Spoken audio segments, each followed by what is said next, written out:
Welcome to the Tech Egg. Don't get scrambled. Enjoy the video. You start now. Gather a 40 by 30 cm plywood base, a 3 to 5 mm acrylic lid, and 4 corner bolts with wing nuts so the box is removable.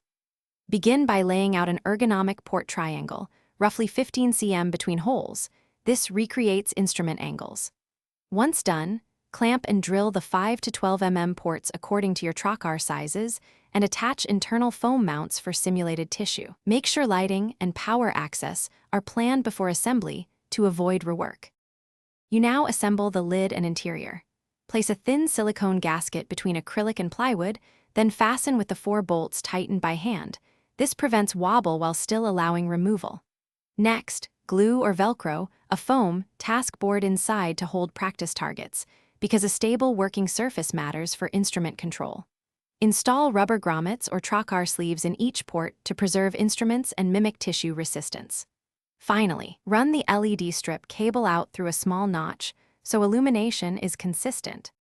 You finish by mounting a camera or phone holder about 16 to 20 cm above the task surface to achieve a 16:9 field. This gives realistic depth perception. Test ergonomics with your laparoscopic instruments and a few simple tasks, and then make small adjustments to port angles or foam height to optimize instrument trajectories. Once satisfied, swap in practice targets and log reps to track progress. If things go wrong, wobble, light failure, or poor visualization, check bolt tightness, cable connection. Thanks for watching. Consider subscribing if I helped unscramble your problems.